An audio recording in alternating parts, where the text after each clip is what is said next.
আমি জনগণের কল্যাণে কাজ করতে চাই, এক সাক্ষাৎকারে একথা বললেন পিএইচডি ডাক্তার আনিসুল আওয়াল। আমার ব্যক্তিগতভাবে চাওয়ার কিছু নাই, আমি এখন জনগণকে কিছু দিতে চাই। বাংলাদেশ জাতীয়তাবাদী দল বিএনপি চাঁদপুর 2 আসন মতলব উত্তর ও দক্ষিণ থেকে আগামী জাতীয় সংসদ নির্বাচনে মনোনয়ন প্রত্যাশী মানবতার ফেরিওয়ালা ডাক্তার আনিসুল আওয়াল পিএইচডির সাথে এক সাক্ষাৎকারে সাংবাদিকের এক প্রশ্নের জবাবে তিনি বলেন, প্রকৃত জনসেবাই হলো মানুষের কাজ, তাই তিনি জনকল্যাণে কাজ করতে চান। প্রশ্ন, কেমন আছেন? আনিসুল, ইনশাল্লাহ ভালো আছি। প্রশ্ন, আপনার পরিচয়, পরিচিতি, শিক্ষা জীবন, চাকরি জীবন এ ব্যাপারে যদি বলেন। 1979 সালে চিটাগং মেডিকেল কলেজের জাতীয়তাবাদী ছাত্র দলের আহ্বায়ক ছিলাম এবং আমি সেই চিটাগং মেডিকেল কলেজের জাতীয়তাবাদী ছাত্র দলের নির্বাচিত সাংস্কৃতিক সম্পাদক ছিলাম। তাছাড়া আমি ড্যাবের সদস্য। এছাড়াও আমি মতলব উত্তর দক্ষিণ মিলিয়ে মতলব ডক্টরস ফোরামের আমি জয়েন্ট কনভেনার। বড় ভাই অধ্যাপক AZM ইফতিখারুল আওয়াল 2002 হতে 2004 পর্যন্ত জাতীয় জাদুঘরের মহাপরিচালক ছিলেন। বড় বোন জিনাত বরকত উল্লাহ 21শে পদকপ্রাপ্ত শিল্পকলা একাডেমির পরিচালক ছিলেন। দুলাভাই মরহুম বরকত উল্লাহ ভিটিভির জেনারেল ম্যানেজার ছিলেন। তাছাড়া তিনি বাংলা ভিশন এবং চ্যানেল 1 এর নির্বাহী পরিচালক ছিলেন। বড় দুলাভাই 1993 থেকে 95 সালে বাংলাদেশ রেলওয়ের মহাপরিচালক ছিলেন। মরহুম পিতা AKM আব্দুল আওয়াল 1979 সালে বিএনপির পক্ষ থেকে এমপি প্রার্থী ছিলেন। ডাক্তার আনিসুল আওয়াল পিএইচডি মতলব উত্তর উপজেলার এনায়েতনগর গ্রামের সন্তান। 1981 সালে মুক্তিযুদ্ধের মহান নায়ক এবং স্বাধীনতার ঘোষক শহীদ রাষ্ট্রপতি জিয়াউর রহমানের নির্দেশে স্বাস্থ্য সেবা বঞ্চিত অসহায় মানুষের পাশে দাঁড়াবার লক্ষ্যে সেন্ট মার্টিনস আইল্যান্ডে প্রথম মেডিকেল অফিসার পদে পোস্টিং নেই। তিনি 1984 সালে MPH, 1990 সালে অস্ট্রেলিয়া থেকে মাস্টার্স MCN, 1995 সালে অস্ট্রেলিয়া থেকে পিএইচডি ডিগ্রি লাভ করেন। 2006-এ American University of Newcastle Bangladesh campus থেকে অত্যন্ত কৃতিত্বের সাথে MBA পাশ করায় আমাকে চ্যান্সেলর্স গোল্ড মেডেল দেওয়া হয়। 2007 সালে লন্ডন থেকে FRSH লাভ করেন। 2008 সালে MCGP ডিগ্রি লাভ করেন। উপসচিব এবং যুগ্ম সচিব হিসেবে স্বাস্থ্য ও পরিবার কল্যাণ মন্ত্রণালয় সহ শ্রম ও কর্মসংস্থান মন্ত্রণালয়ের যুগ্ম সচিব এবং মহাপরিচালক অতিরিক্ত সচিব হিসেবে বাংলাদেশ শ্রমিক কল্যাণ ফাউন্ডেশন এবং কেন্দ্রীয় তহবিলে কাজের সুবাদে সরাসরি প্রান্তিক মানুষের সেবা করার সুযোগ পেয়েছি। যেহেতু তিনি বাংলাদেশ জাতীয়তাবাদী দলের আদর্শে উদ্বুদ্ধ এবং বিশ্বাসী, সেজন্য চাকরি জীবনে তাকে বারবার পদোন্নতি বঞ্চিত করা হয়েছে।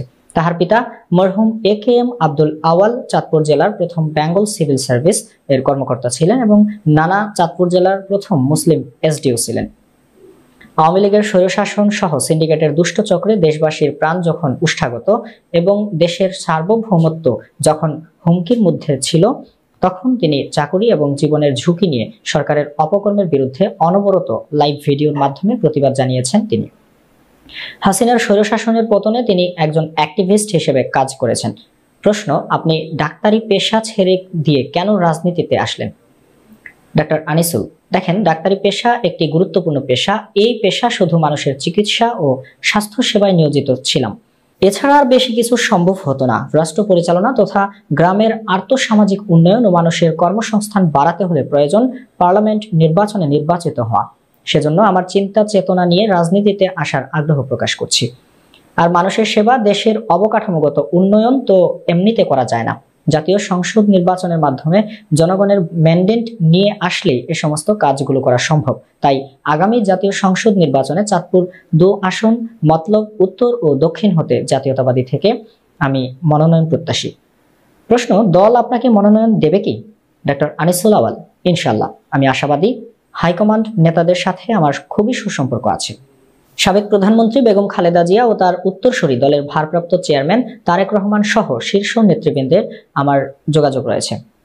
প্রশ্ন, নির্বাচিত হলে জনগণের প্রত্যাশা পূরণে কি করবেন? ডাক্তার আনিসুল আওয়াল, প্রথমে আইন শৃঙ্খলা ও পরিস্থিতি শান্ত রাখা, মানুষের মৌলিক অধিকার ও চাহিদা পূরণে কাজ করা, মানুষের কর্মসংস্থানের সুযোগ করে দেয়া, মানুষের দোরগোড়ায় সেবা পৌঁছে দেয়া, বিশেষ করে মেঘনা ধনাগোদা সেচ প্রকল্প বেড়িবাঁধকে ঢেলে সাজানো। বাঁধ রয়েছে হুমকির মুখে, অবৈধ স্থাপনা আর দখলদারিত্বের বিরুদ্ধে প্রতিরোধ গড়ে তোলা, জলাবদ্ধতা নিরসনের নিষ্কাশন ব্যবস্থা চালু রাখা, বিভিন্ন প্রযুক্তির মাধ্যমে দেশকে এগিয়ে নেয়া, বেড়িবাঁধের ভিতর বাহির পানির উন্নয়ন বোর্ডের অ্যাকোয়ারকৃত অনাবাদী ভূমিগুলো চাষযোগ্য করে তোলা, নদীর নাব্যতা রক্ষা করা, সর্বোপরি মাছে ভাতে খাদ্যে স্বয়ংসম্পূর্ণ রাখতে হবে। আর বলতে চাই আসলে এই মতলব খুব অবহেলিত সবসময়। এত অপার সম্ভাবনা থাকার পরও আমার কাছে মনে হয়েছে মতলব অনেক বেশি অবহেলিত। এখানে অনেক কিছু করার আছে। যদি আমি নমিনেশন পাই, বিএনপি যদি আমাকে উপযুক্ত মনে করে, আল্লাহ যদি রহম করেন, তাহলে আমার অনেক কিছু করার ইচ্ছে আছে। সেগুলো আপনারা ধীরে ধীরে জানতে পারবেন, আমি ধীরে ধীরে আপনাদেরকে বলবো।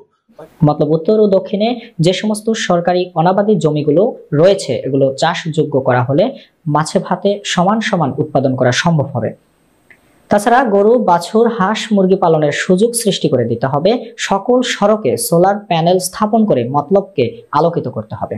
দর্শক, এতক্ষণ চাঁদপুর টিভির সাথে থাকার জন্য ধন্যবাদ। পরবর্তী নতুন নতুন সংবাদ পেতে আমাদের চাঁদপুর টিভির সাথেই থাকুন।